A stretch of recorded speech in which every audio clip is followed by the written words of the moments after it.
பாராளுமன்றத்தில் ஒரு சரித்திரம் நடந்திருக்கிறது. வக்ஃப் ஆக்ட் அமெண்ட்மெண்ட் 2025 வெற்றிகரமாக இன்று அதிகாலை நேற்று நள்ளிரவில் ஆரம்பித்து ராஜ்யசபாவில் ஒரு நாள் முன்பு லோக்சபாவில் 2 இடத்திலும் கூட நல்ல மெஜாரிட்டியோடு நிறைய கட்சிகளுடைய ஆதரவோடு ஒரு ஜனநாயக முறையில் எல்லாருடைய ஒப்பீனியனை கேட்டு கிட்டத்தட்ட 1 கோடி பேர் 1 கோடி ஒப்பீனியன் இந்த வக்ஃப் ஜேபிசிக்கு மட்டுமே ஜாயின்ட் பார்லிமெண்ட்ரி கமிட்டிக்கு இந்த வக்ஃப் சட்டம் 2025 அமெண்ட்மெண்ட் சட்டத்திற்கு 1 கோடி ஒப்பீனியன் கொடுத்துருக்காங்க. அதையெல்லாம் கருத்தில் ஏற்றுக்கிட்டு ஜேபிசி 13 அமெண்ட்மெண்ட் ஒரிஜினலாக நம்முடைய மத்திய அரசு என்ன ப்ரப்போஸ் பண்ணியிருந்தாங்க அதில் 13 மாற்றங்களை கொண்டு வந்து லோக்சபா ராஜ்யசபா 2லும் கூட அது வெற்றிகரமாக நிறைவேறியிருக்கிறது. இதை பாரதிய ஜனதா கட்சி தமிழ்நாடு நாங்கள் இதை வரவேற்கின்றோம். குறிப்பாக நம்முடைய இஸ்லாமிய சொந்தங்களுக்கு, அதிலும் இஸ்லாமிய மதத்தில் இருக்கக்கூடிய ஏழை இஸ்லாமிய சொந்தங்களுக்கு இது ஒரு பெரிய வரப்பிரசாதமாக நாங்கள் பார்க்கின்றோம். ஏன்னா நிறைய தமிழகத்தில் அரசியல் கட்சிகள் குழப்பத்தை ஏற்படுத்துகிறாங்க. வழக்கம் போல சில அரசியல் கட்சிகள் போராட்டமெல்லாம் பண்ணுறாங்க. அதனால் இந்த சட்டத்தை பற்றி கொஞ்சம் தெளிவாக எடுத்துரைக்க வேண்டியது எங்களுடைய கடமையாக இந்த நேரத்தில் நாங்கள் கருதுகின்றோம்.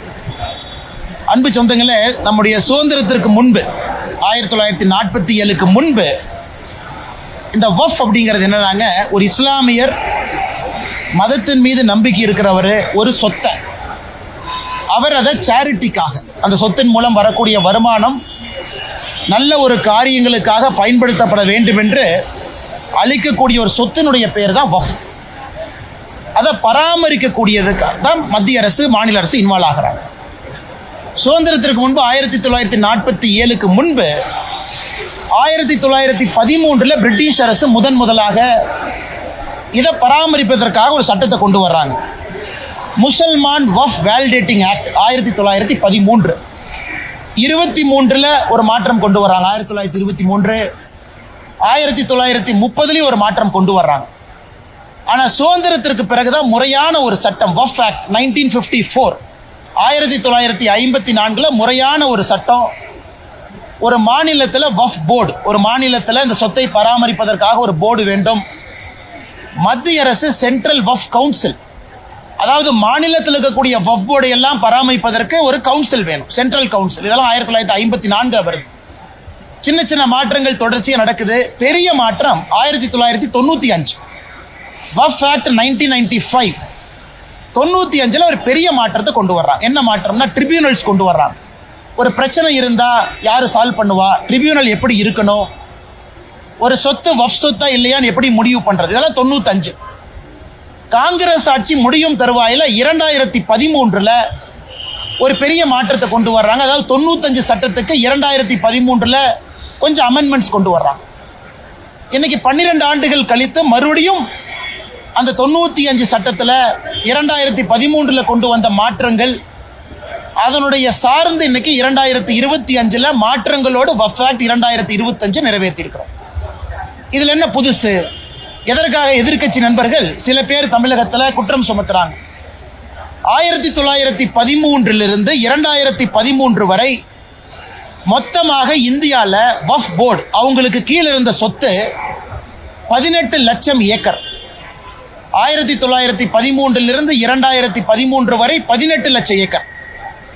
2013 2025 வரைக்கும் புதிதாக 21 லட்சம் ஏக்கர் ஆட் ஆயிருக்கு. அப்ப கணக்கு போட்டு பாருங்க. அப்ப மொத்தமாக இன்னைக்கு இந்தியாவில் வக்ஃப் போர்டு கீழ் இருக்கக்கூடிய சொத்துக்கள் 39 லட்சம் ஏக்கர். இந்தியாவில் அதிகப்படியாக அவங்க கையில தான் இருக்கு. ரயில்வேஸ், மத்திய அரசு கீழ் இருக்கக்கூடிய ரயில்வே, வக்ஃப் போர்டு இவங்ககிட்ட தான் ஒரு தனி நபர் அப்படிங்கிற அமைப்பாக நீங்க பாத்தீங்கன்னா அதிகமான சொத்துக்கள் 39 லட்சம் ஏக்கர். இதுல ஆச்சரியம் என்னன்னா கடந்த 12 ஆண்டுகள்ல மட்டுமே 21 லட்சம் ஏக்கர் ஆட் ஆயிருக்கு. நிறைய குழப்பங்கள். உதாரணத்துக்கு தமிழகத்தில் திருச்செந்துறை ஒரு ஊரே வக்ஃப்ல சேர்ந்துச்சு, கோவில் நலங்கள் சேர்ந்துருச்சு. மக்களுக்கு ஒரே குழப்பம்னு என் தனிப்பட்ட சொத்தை கூட வக்ஃப்னு எடுத்துக்கிறாங்க. இந்த குழப்பத்திற்கு ஒரு தீர்வு கொடுக்க வேண்டிய கடமை மத்திய அரசுக்கு இருக்கு. அதனால இந்த சட்டத்தில் ஒரு தீர்வு நம்ம கொடுத்துருக்கோம். யார் ஒரு சொத்தை வக்ஃப் போர்டு சொத்துன்னு சொல்ல முடியும்? ஒரு அரசாங்க சொத்தை வக்ஃப் போர்டு இத்தனால எடுத்துக்க முடியும். இந்த அமெண்ட்மெண்ட் கொண்டு வர வரைக்கும் அரசாங்கத்தினுடைய சொத்தை செக்ஷன் 40 படி வக்ஃப் போர்டு அவங்க ப்ராப்பர்ட்டியா டிக்ளேர் பண்ணாங்கன்னா வேற தீர்வே இல்லை. இன்னைக்கு அதை மாத்திருக்கோம். ஒரு அரசாங்கத்தினுடைய சொத்தை வக்ஃப் போர்டுன்னு சொல்றாங்கன்னா மாவட்ட ஆட்சியருக்கு மேல ஒரு அதிகாரியை மாநில அரசு நியமிக்கணும். அந்த அதிகாரி எல்லாம் பரிந்துரைச்சு பார்த்துட்டு மாவட்ட ஆட்சியருக்கு சொல்லுவாரு இது அரசாங்க சொத்தா வக்ஃப் சொத்தா. முதலா அரசாங்க சொத்து ஒரு நேர்மையான முறையில் காப்பாற்றப்பட்டிருக்கிறது. ரெண்டாவது, வக்ஃப் போர்டை பொறுத்த வரைக்கும் வக்ஃப் ஒரு சொத்தை கொடுக்குறீங்கன்னா அது யாரு கொடுக்கலான்னு இன்னைக்கு வரைமுறை கொண்டு வந்திருக்கும்.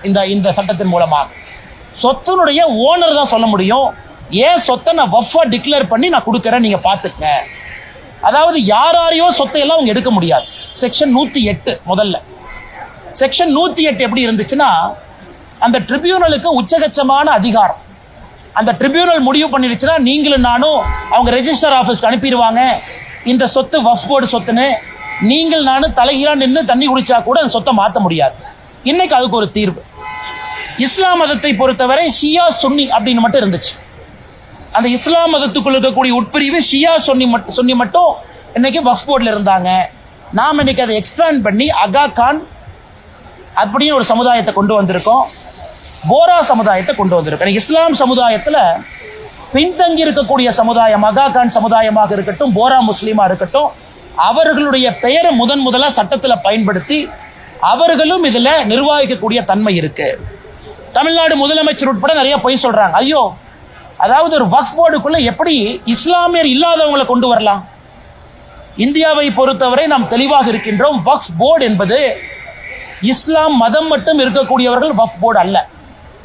முட்டாவாளின்னு சொல்றோம். அதாவது அந்த வக்ஃபுடைய சொத்தை நிர்வகிக்கக்கூடியவர் இஸ்லாமியரா இருக்கணும், அதுல எந்த மாற்று கருத்து இல்லை. ஆனா அதை கண்காணிக்கக்கூடிய போர்டு ஸ்டேட் வக்ஃப் போர்டு, அதுல எல்லாம் இஸ்லாமியராக இருக்க வேண்டிய அவசியம் இல்லை. காரணம், அது சேரிட்டிஸ் ஆக்ட் கீழே வருது. ஒரு சேரிட்டி கமிஷனர் எந்த மதமாக இருக்கலாம். அதே போல வக்ஃப் போர்டை பொறுத்த வரைக்கும் இந்த சட்டத்தில் நான் இஸ்லாமியர்கள், இஸ்லாம் மதத்தை சாராதவங்க அட்வொகேட்டா இருக்கிறாங்க, ஒரு சகோதரியா இருக்கிறாங்க, ஒரு எக்ஸ்பர்ட்டா இருக்கிறாங்க, ஒரு சுப்ரீம் கோர்ட் லாயரா இருக்கிறாங்க, சட்டத்தை பத்தி தெரியும், அவங்க எல்லாம் இன்னைக்கு வர முடியும். இதை வேண்டுமென்றே தமிழகத்தில் திமுக போன்ற சில கட்சிகள் ஐயோ இஸ்லாம் மதத்தை சாராதவங்க எல்லாம் கொண்டு வர்றாங்க, அது கிடையாதுங்க. அதே போல சென்ட்ரல் வக்ஃப் கவுன்சில் அவங்க வேலை மாநிலத்தில் இருக்கக்கூடிய வக்ஃப் போர்டை மேனேஜ் பண்றது. அதிலும் இஸ்லாம் மதத்தை சாராதவங்க இருக்கலாம், எந்த தப்பு இல்லை. ஆனா முட்டாவாளி இஸ்லாம் தான், ஏன்னா அவங்க தான் இந்த வக்ஃப் சொத்தை நிர்வகிக்கக்கூடிய தன்மை இருக்கு. அப்படி இருக்கும் பொழுது இது கிறிஸ்தவ சகோதர சகோதரிகள் பெருசா பாராட்டி இருக்கிறாங்க. காரணம் என்னன்னா, அவங்களுக்கு ஒரு பெரிய வரப்பிரசாதம் செக்ஷன் 40 செக்ஷன் 108 ரெண்டுமே இன்னைக்கு ரிமூவ் பண்ணியிருக்கோம். ஒரு கிறிஸ்தவ சர்ச்சினுடைய சொத்துக்களை இன்னைக்கு வக்ஃப் போர்டு அவங்களுடைய சொத்துன்னு பல இடத்துல எடுத்திருக்காங்க. அப்ப அந்த கிறிஸ்தவ மதத்தை சார்ந்தவங்க எங்கேயுமே போய் திரும்ப வாங்க முடியாது, காரணம் ட்ரிபியூனல் அப்பீல் போக முடியாது. இன்னைக்கு அந்த செக்ஷன் 40 செக்ஷன் 108 தூக்கி இருக்கோம். அதனால் எல்லா விதமான சகோதரர்கள், குறிப்பா இஸ்லாமில் இருக்கக்கூடிய பெண்களுக்கு இன்னைக்கு நம்ம முதலா சொல்லியிருக்கோம், பெண்களை சார்ந்த என்ஜிஓ அவங்களுக்கு நிதி உதவி, மைக்ரோ பினான்ஸ் இதெல்லாம் செய்யணும். இதெல்லாம் இந்த வக்ஃப் சட்டத்தில் வந்திருக்கக்கூடிய திருத்தம். அதே போல பேக்வேர்டு கிளாஸ் முஸ்லீம் அவங்களுக்கு மரியாதை, ஷியா சுன்னி சகோதர சகோதரிகளை தாண்டி புதுசாக அகா கான் போரா முஸ்லீம்ஸ் உள்ள கொண்டு வந்திருக்கோம். அப்படி இருக்கும் பொழுது ரொம்ப ஏற்புடையதாக எல்லா மக்களும் ஏற்றுக்கொண்ட, யாருக்கும் எதிராக இல்லாத ஒரு சட்ட திருத்தத்தை லோக்சபால ராஜ்யசபால கொண்டு வந்து இந்திய மக்களுக்கு நாங்கள் சமர்ப்பித்திருக்கின்றோம். இதுல பத்திரிகை நண்பர்கள் கவனிக்க வேண்டியது நம்முடைய என்டிஏ கூட்டணியில இல்லாத கட்சிகள் ஓட்டு போட்டிருக்காங்க, நல்லா கவனிக்கணும். குறிப்பாக நவீன் பட்நாயக் அவருடைய கட்சி விப்பு கொடுக்கல, மனசாட்சிப்படி ஓட்டு போடுங்க. ஜெகன்மோகன் ரெட்டி அவங்களுடைய ஒய்எஸ்ஆர் கட்சி விப்பு கொடுக்கல, மனசாட்சிப்படி ஓட்டு போடுங்க.